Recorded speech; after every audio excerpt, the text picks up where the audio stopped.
Good morning to everybody. आज अपन ने पिछली क्लास में फ्यूचर इंडेफिनिट टेंस जो थे उन फ्यूचर इंडेफिनिट टेंस के एडवर्बियल सेंटेंसेस पढ़े थे और उन एडवर्बियल सेंटेंसेस के अंदर अपन ने जो भी अपनी जो समस्याएं थी उन समस्याओं को अपन ने सोल्व किया था। आज पढ़ रहे हैं अपन फ्यूचर कंटिन्यूस या फ्यूचर प्रोग्रेसिव टेंस के adverbial sentences. Future simple future continuous या फ्यूचर प्रोग्रेसिव टेंस जो है, इस फ्यूचर प्रोग्रेसिव टेंस के कौन कौन से आज आ रहे हैं, इसके अफर्मेटिव सेंटेंसेस हैं। ये चीजें अपन ने पहले क्लियर कर ली थी, टेंस, सेंटेंस और स्ट्रक्चर, ये अपन ने पहले ही क्लियर कर लिया था। लेकिन उसके बावजूद अपन एडवर्बियल सेंटेंस जो हैं उनको क्लियर करते जा रहे हैं। अफर्मेटिव सेंटेंसेस का स्ट्रक्चर है, सब्जेक्ट अगर फर्स्ट पर्सन आता है तो हेल्पिंग वर्ब आएगी शैल बी, अगर सब्जेक्ट सेकंड और थर्ड पर्सन आता है तो हेल्पिंग वर्ब आएगी विल बी। मेन वर्ब की फर्स्ट फॉर्म के साथ आईएनजी या इसको अपन प्रेजेंट पार्टिसिपल भी कहते हैं। उसके बाद ऑब्जेक्ट और अदर, ठीक है। नेगेटिव सेंटेंसेस जो हैं, नेगेटिव सेंटेंसेस में subject according subject helping verb, फिर नॉट, फिर be, present participle, object, other, ठीक है। इंटरोगेटिव सेंटेंसेस जो हैं, यदि हमारा हिंदी वाक्य क्या समझ से शुरू है तो हम इसको अकॉर्डिंग सब्जेक्ट हेल्पिंग वर्ब से शुरू करेंगे, फिर सब्जेक्ट लिखेंगे, बी लिखेंगे, प्रेजेंट पार्टिसिपल लिखेंगे, ऑब्जेक्ट, अदर और इंटरोगेटिव मार्क, ठीक है। इसी तरह से यदि हमारे हिंदी वाक्यों के बीच में कोई भी टैग वर्ड आ गया तो हम WH वर्ड से इस वाक्य को शुरू करते हैं और ऊपर वाला स्ट्रक्चर वैसे का वैसे लिख देते हैं। नेगेटिव इंटरोगेटिव सेंटेंसेस जो हैं, इनमें भी यदि हमारा हिंदी वाक्य क्या शब्द से शुरू होता है तो हम इनको अकॉर्डिंग सब्जेक्ट हेल्पिंग वर्ब से शुरू करते हैं, फिर subject, not, be, present participle, object, other और इंटरोगेटिव मार्क। यदि हमारे हिंदी वाक्यों के बीच में कहीं भी क्या, क्यों, कब, कहां, कैसे कोई टैग वर्ड आ जाता है तो इसको कहां से शुरू करते हैं? WH वर्ड से। उसके बाद ऊपर वाला जो स्ट्रक्चर है वो सेम आएगा। अब बात करते हैं अपन कि इसकी पहचान कैसे की जाए।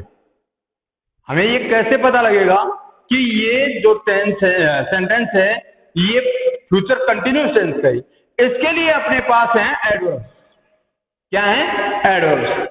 जिन अंग्रेजी वाक्यों में टुमारो एट दिस टाइम या at this time tomorrow, tomorrow at this time या at this time tomorrow, at this moment tomorrow, या फिर उसके साथ साथ प्रेजेंट कंटिन्यूस के साथ कोई भी सेंटेंस में प्रेजेंट कंटिन्यूस का कोई टॉपिक आ जाता है और उसके साथ यदि प्रेजेंट इंडेफिनिट टेंस की कोई पहचान आपको दिखाई देती है, कोई हिंट आपको दिखाई देता है किसका?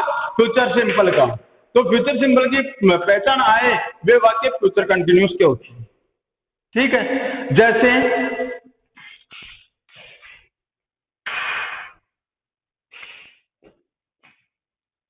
आई write a story at this time tomorrow. I write a story at this time tomorrow. अब इसमें क्या आया है? टुमारो आया है, ठीक है। टुमारो आया है, यहां मैन वर्ब की फर्स्ट फॉर्म में आई है। बताइए बेटा क्या करना है अपन को? अपन लोग ये जो किसका है, ये फ्यूचर इंडिकेट कर रहा है। क्या कर रहा है? फ्यूचर को इंडिकेट कर रहा है, भविष्य के बारे में दर्शा रहा है कि इसमें भविष्य की कोई बात है, ठीक है। और एट दिस टाइम ये कौन से टेंस का है? प्रेजेंट कंटिन्यूस की एडवर्ब क्या है? Eight this time, eight this moment आदि है ना। तो ये क्या है? ये प्रेजेंट कंटिन्यूस टेंस की एडवर्ब्स है, ठीक है। और ये क्या है? ये फ्यूचर का इंडिकेशन है।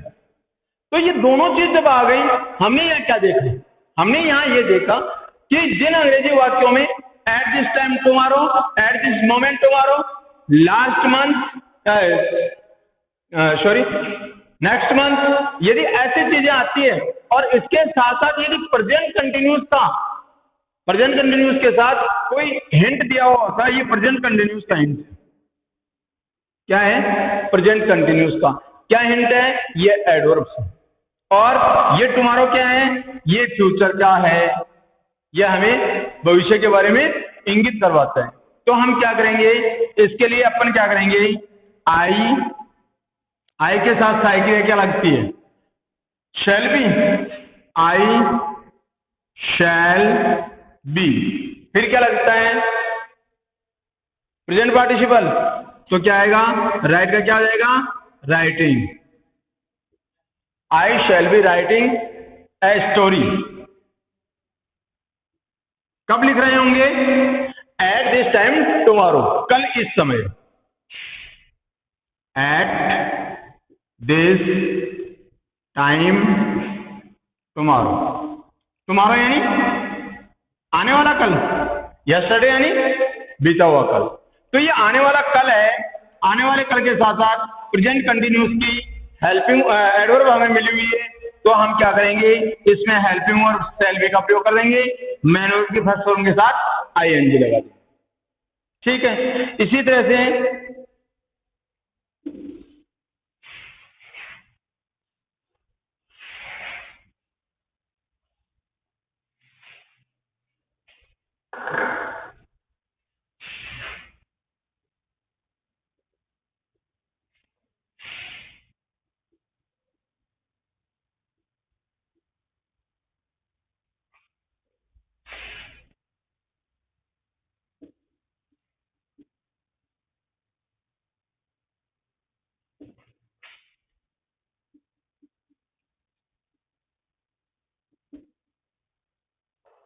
You played chess at this moment next week. अगले सप्ताह इस समय आप क्या करेंगे, क्या कर रहे होंगे? तो क्या होगा? ये क्या है? एट दिस मोमेंट एडवर्ब है और ये फ्यूचर इंडिकेट कर रहा है। कौन से की है ये?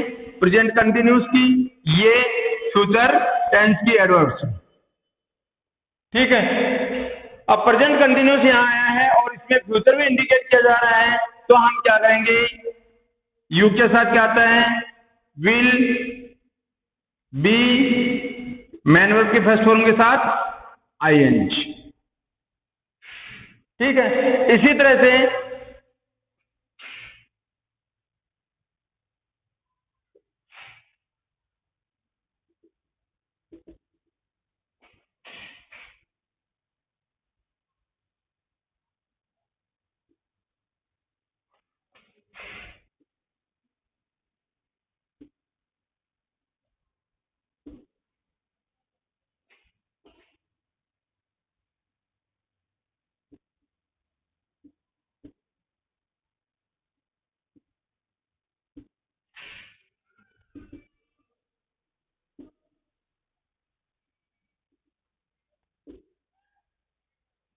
मदर विल, यहां कुक दे दिया, फूड फॉर द गेस्ट, मेहमानों के लिए भोजन पकाएगी। एट दिस टाइम, इस समय, इन द मॉर्निंग, सुबह। तो ये सुबह कौन सी की बात हो रही है? हो सकता है जो स्पीकर है वो आपको शाम को ये बात बता रहा है और आने वाले सुबह की बात बता रहा है। ठीक है। तो उसके लिए क्या है? एट दिस टाइम को टारगेट मानते हुए और हम इसको क्या मानेंगे? फ्यूचर मानेंगे। ठीक है। इसको फ्यूचर मानेंगे तो क्या हो जाएगा? मदर, क्योंकि यहाँ हमें इंडिकेशन और एक और मिल गया, विल का प्रयोग हो गया यहाँ। ठीक है। तो विल का प्रयोग हो गया तो हम ये इस चीज को थोड़ा सा स्ट्रिक्टली ले लेते हैं और इसके लिए अपन डिटरमाइंड हो जाते हैं कि ये फ्यूचर का ही है ये सेंटेंस। लेकिन फ्यूचर कौन से का है? फ्यूचर सिंपल का है, फ्यूचर कंटिन्यूस का है, फ्यूचर परफेक्ट का है, या फ्यूचर परफेक्ट कंटिन्यूस का है? तो हम क्या करेंगे, इसके लिए प्रेजेंट कंटिन्यूस की जो एडवर्ब्स है उनको देखेंगे, उसके साथ साथ फ्यूचर की जो एडवर्ब्स हैं इनको देखेंगे। ठीक है, तो यहाँ क्या करेंगे, विल के साथ बी और कुक के साथ क्या हो जाएगा, कुकिंग। कुकिंग के अलावा क्या हो जाएगा, कुकिंग।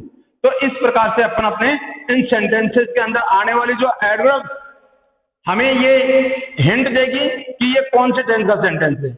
हमें पढ़ना क्या होगा, केवल हेल्पिंग वर्ब और मेन वर्ब। तो हेल्पिंग वर्ब और मेन वर्ब अगर हमें पढ़नी है तो इस प्रकार के जो इंडिकेशन हमें मिल रहे हैं उनके अकॉर्डिंग हम ये समझ लेंगे कि ये सेंटेंस जो है ये फ्यूचर कंटिन्यूस टेंस के सेंटेंस है। ठीक है, इसी तरह से नेगेटिव सेंटेंसेस। अब नेगेटिव सेंटेंसेस में क्या होता है, इसमें नोट का प्रयोग और कर देंगे भाई। अफर्मेटिव में अपन नोट का प्रयोग नहीं कर रहे क्योंकि ये स्वीकारात्मक वाक्य हैं।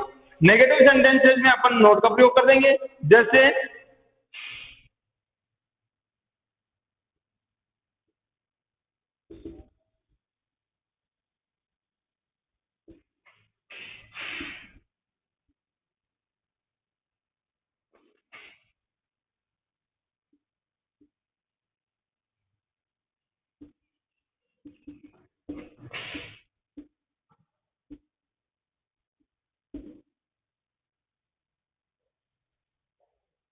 Suresh not read a novel at this time next day.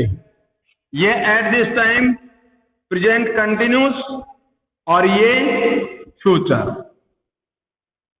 ठीक है, तो ये प्रेजेंट कंटिन्यूस आ गया, ये फ्यूचर आ गया। तो जहां प्रेजेंट कंटिन्यूस के साथ साथ फ्यूचर सिंपल की पहचान है वो भी प्रेजेंट फ्यूचर कंटिन्यूस टेंस के सेंटेंस होते हैं। ठीक है, तो इसमें क्या हो जाएगा, सुरेश थर्ड पर्सन है तो क्या लगाएंगे, विल बी। मेन वर्ब क्या है, रीड। विल, यहां नोट का प्रयोग भी हुआ है तो विल नोट बी। नोट का प्रयोग भी हुआ है तो क्या करेंगे, नोट का प्रयोग करके और बी का प्रयोग कर देंगे, फिर मेन वर्ब की फर्स्ट फॉर्म के साथ आईएनजी लगा देंगे। ठीक है, तो Suresh will not be reading A novel eight this time next day. अगले दिन सुरेश इस समय एक उपन्यास नहीं पढ़ रहा होगा। सुरेश कल, अगले दिन या आने वाले दिन इस समय एक उपन्यास नहीं पढ़ रहा होगा। सुधा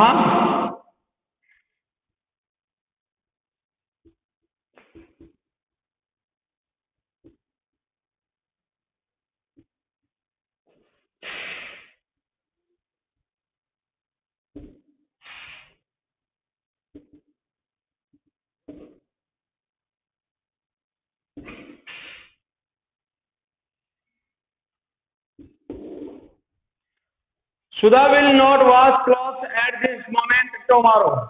तो इसमें भी वही विल का प्रयोग पहले कर दिया गया तो यहां क्या आ जाएगा, विल नॉट बी और वॉश का क्या हो जाएगा, वॉशिंग।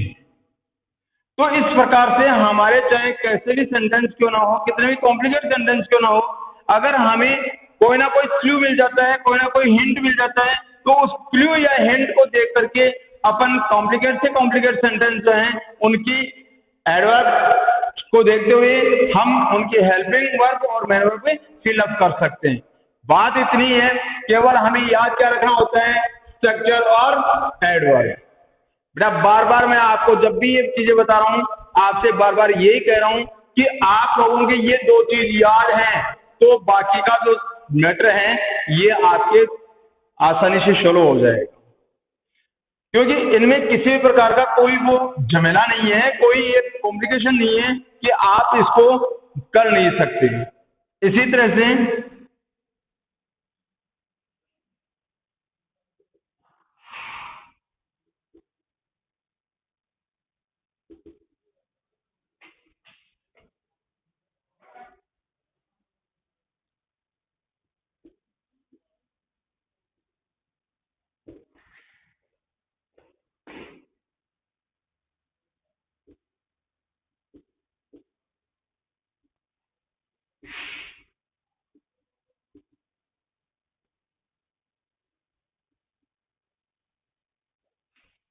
पहले रिक्तांत दे दिया, फिर रिक्तांत दे दिया और यहां इंटरोगेटिव मार्क दे दिया।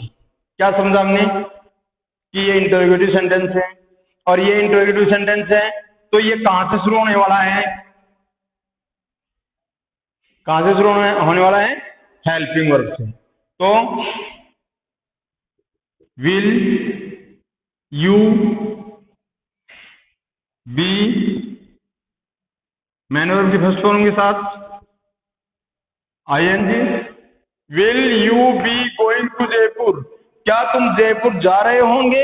Eight this time next Monday, अगले सोमवार को इस समय क्या तुम जयपुर जा रहे होंगे?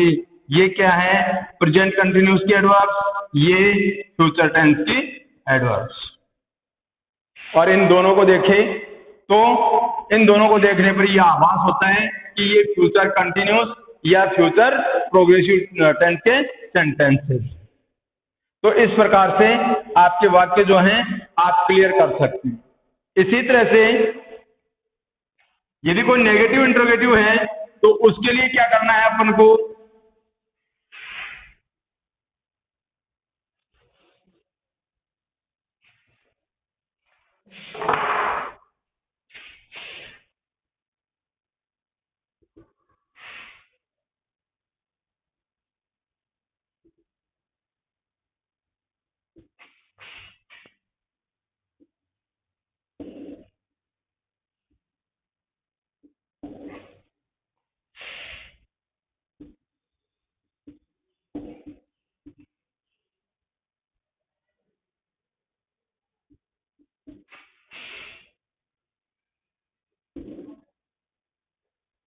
Why you not go to Jaipur at this time next day?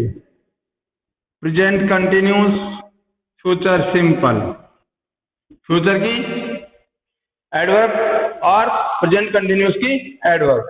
तो वाई के बाद क्या आएगा? अकॉर्डिंग सब्जेक्ट हेल्पिंग वर्ब आएगी, तो वाई विल यू, फिर क्या आ जाएगा? नॉट। अब नोट के बाद में और मैनर के बाद बीच में कोई चीज है क्या? इसमें स्ट्रक्चर में देखो, देखें बी का प्रयोग है, तो यहां आ गया बी और यहां क्या आ जाएगा? मैनर की फर्स्ट फॉर्म। ठीक है, going to Jaipur at this time next day. तुम अगले दिन इस समय जयपुर क्यों नहीं जा रहे होंगे? ठीक है, तो यहां क्या है? यहां अपन ने फ्यूचर कंटिन्यूस टेंस जो है उसकी हेल्पिंग वर्ब और मेन वर्ब का प्रयोग किया है। ठीक है, तो इस प्रकार से अपने ये जो फ्यूचर कंटिन्यूस या फ्यूचर प्रोग्रेसिव टेंस है, इस फ्यूचर कंटिन्यूस या फ्यूचर प्रोग्रेसिव टेंस के ये स्ट्रक्चर, ये एडवर्ब, ये जो सेंटेंस मैंने आपको क्लियर करके बता दिए। इसके अतिरिक्त आपके किसी भी तरह की कोई समस्या है तो आप मेरे से कभी भी कंसल्ट कर सकते हैं। कोई भी टॉपिक ऐसा है जो आपके समझ में नहीं आ रहा है तो उसको भी आप क्लियर कर सकते हैं। Thank you.